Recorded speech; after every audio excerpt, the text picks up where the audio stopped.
Now, I've never been a big one for asking people to subscribe to this channel. I mean, to me, it just had that air of desperation of the attention whore about it.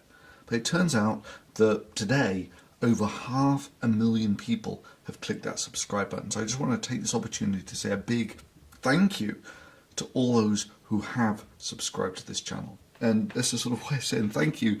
It's just going to give you some of the ideas that I've had kicking around on for videos for a while.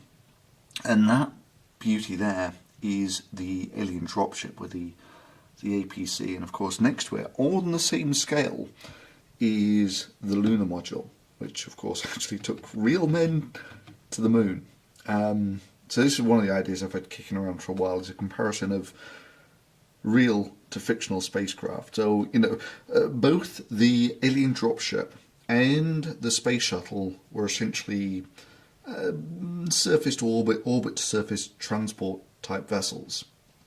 And so the first question would be, which one was actually bigger? So it turns out I've actually got the space shuttle on the same scale. In fact, it turns out I've actually got the Millennium Falcon on the same scale too, because that was a sort of cargo type vessel. Anyway, and which one could actually carry more weight? And actually, I'll give you this one as a spoiler. Typical APC armoured personnel carrier weighs about 30 tons. It turns out the space shuttle could actually carry about 30 tons to orbit. And this thing is an absolute beautiful model, it must be said. And yeah, these guys come out as well. Well, I'm going to do it with one hand. Beautiful. Anyway, on the top shelf, we've got loads more fun stuff. So let's start with the guy at the back here. This is a heat engine. It's actually called a Stirling engine, and what you do is there needs to be a heat gradient across the bottom, and the wheel just spins. In fact, there's loads of really interesting heat engines. The Drinking Bird's another sort of form of heat engine, as were the internal combustion type engines that powered these guys, these are a bunch of battleships and aircraft carriers, the capital ships of World War II. And that little guy there, on the same scale, is the German Mark 7 U-boat, which was more than capable of actually sinking a capital ship. In fact, one of them actually sunk that guy, Ark Royal. So this guy here is an American one, the Hornet, which took part in the Doolittle raid, which is absolutely phenomenal story, which I'll come to at some point. And that guy is a little solar solar electric car, which I got because I was really interested to see whether it would work better on red or blue light. That is actually, this for me, I love the iron meteorites, especially the ones with these sort of these patterns, because the Widman Staten patterns. This was basically the crystallized core of a planetoid that existed before the Earth did. So, you know, it's just fantastic to actually hold in your hand something which actually it's older than the Earth, or something that formed before the Earth did. Just kind of cool. Anyway, so what else we got? Oh, we got some metallic bismuth. These really cool patterns with metallic bismuth, and yeah. And down here, that astronaut there is on the same scale as the alien dropship and the lunar module, and it's on about the same scale as Voyager 2 there, which is, you know, currently, if it's not the furthest, it's one of the furthest objects that man's ever put out into space. And talking to man going into space, you've got those three guys there, which is Mercury, Gemini and Apollo command modules. The Mercury one was absolutely tiny. Obviously they're not on the same scale as these. Imagine yourself sitting down in a chair, and that's basically all the room that there was inside the Mercury module. At the time they got up to the Apollo command module, there was quite a lot more space in there. But yeah, no, there's some phenomenal stories that go with those. And that's chlorophyllin, which is just a sort of green, very strongly coloured chemical. What else we got? We got a Mustang and a Douglas Dauntless. And those things, it was about a dozen of them, had one of the most decisive naval battles in history was won by half a dozen of these dive bombers in about 5 minutes. There's the Battle of Midway. So some great stories behind that. And loads more stuff. So here we have my kitchen table. And just like any kitchen table, underneath it there is actually an argon cylinder.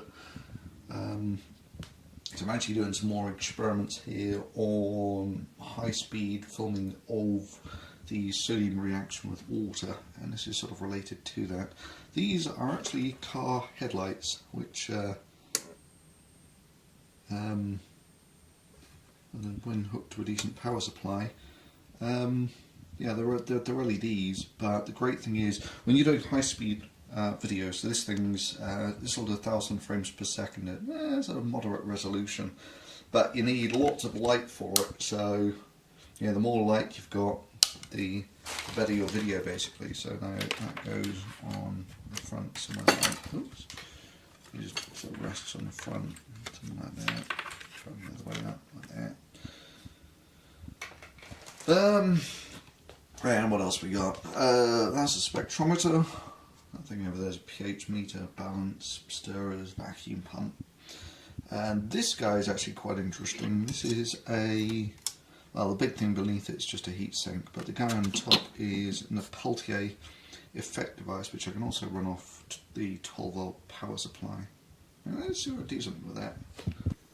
Perfect. So, we got 12 volts. I've not made the final connection yet, so when I pass electricity through this thing, one side gets hot, one side gets cold, and if you don't take the heat away from the hot side, then the whole thing just gets hot, because the hot side gets hotter than the cold side gets colder, so you're going to work really quite hard to get all the heat away from this. But they're absolutely phenomenal when they're going. So when I actually turn this on, you'll see that it takes quite a lot of volts. Sorry, quite a lot of amps. Takes a couple of amps, I think, this guy. Anyway, so here we go. And the temperature drops straight away. I mean, we're down to 2 degrees. We're below freezing already. Pulling 3 amps on this guy. Down to -6. I mean, this is like, yeah, we're not quite a Russian winter yet. -10.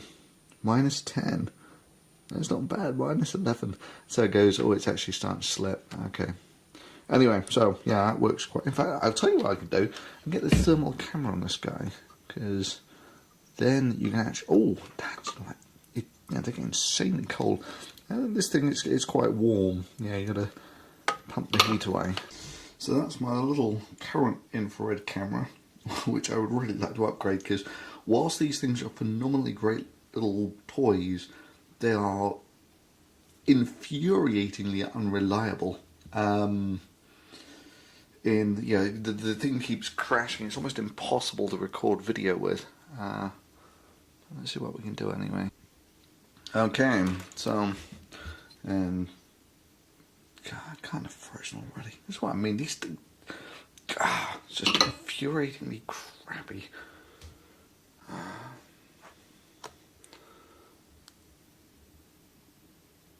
Huzzah! Working. Right. Let's try this one more time. There's our, a radiator, Peltier effect device. So we're just going to connect up the last terminal. So we actually passed 12 volts, a couple amps over this, a couple amps through this thing. And what you'll find is almost immediate. Oh, Okay, here we go. Going for it. Boom. Boom. Just like that, goes almost black as it goes. And you can see that the bottom is screaming out the heat. Yeah? And I've got to suck all that heat into the big radiator at the bottom. I locked off the temperature on this thing, but maybe not.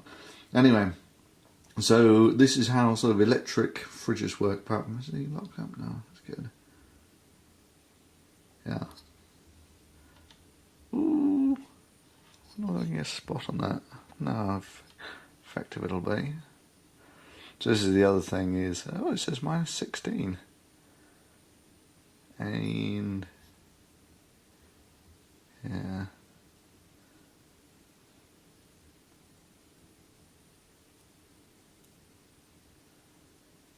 And is it locked up good?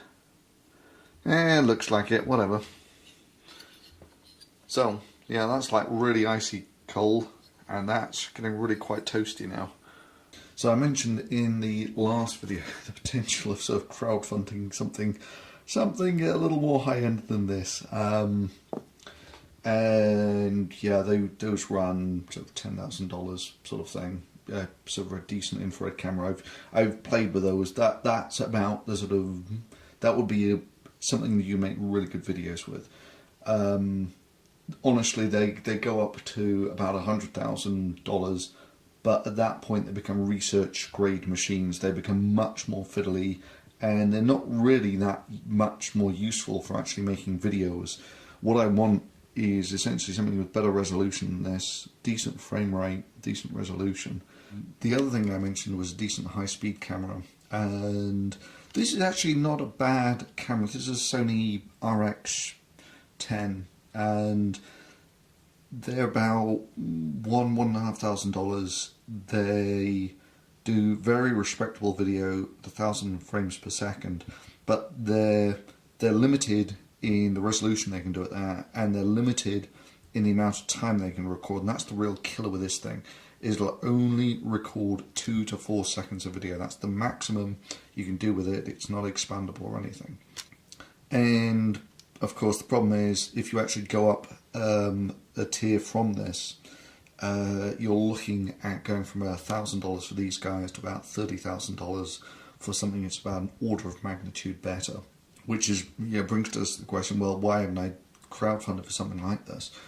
And I'm just outrageously busy at the moment, to the point that now's just not a good time for that sort of thing. But anyway, so what I have been using this guy for is doing some high-speed video of sodium potassium alloy reacting with water.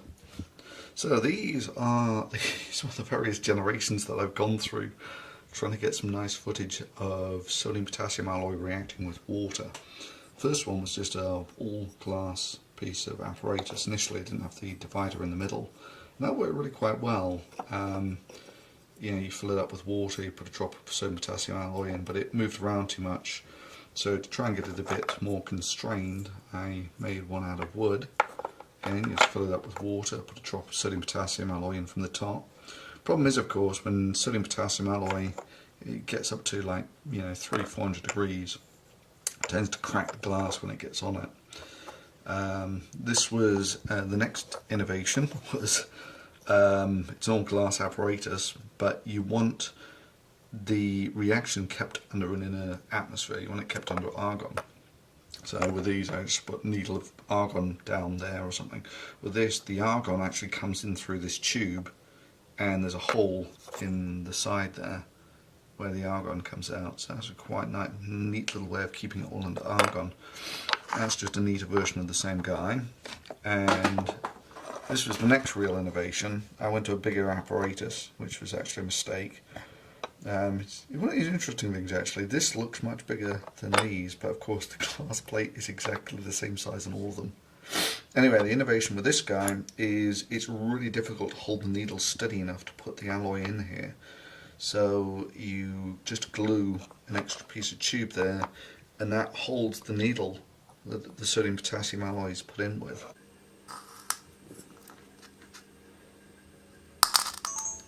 Beautiful.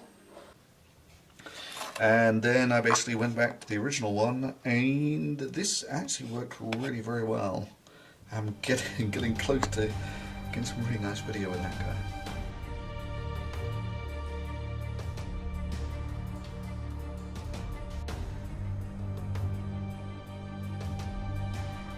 And then you sit down and you look at your computer and you get stuff like this, which you think it's just got to be a spoof, but it's not.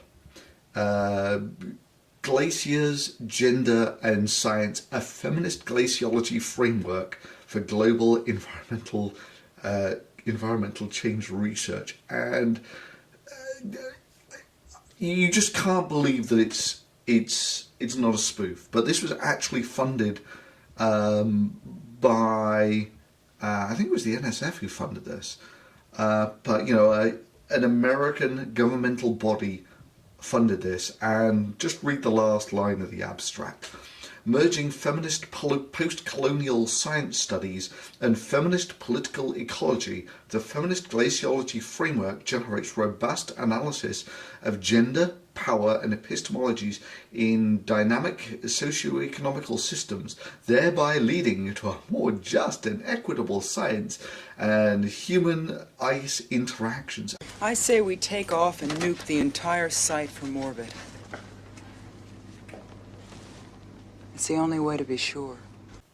I mean, this is worse bullshit than any of that creationist sort of anti-evolution stuff. And this is funded by the US taxpayer and published in science journals. People at universities were doing this sort of thing. I mean, it's just a horror story that happens at the same desk that I make these guys. What a nightmare, eh?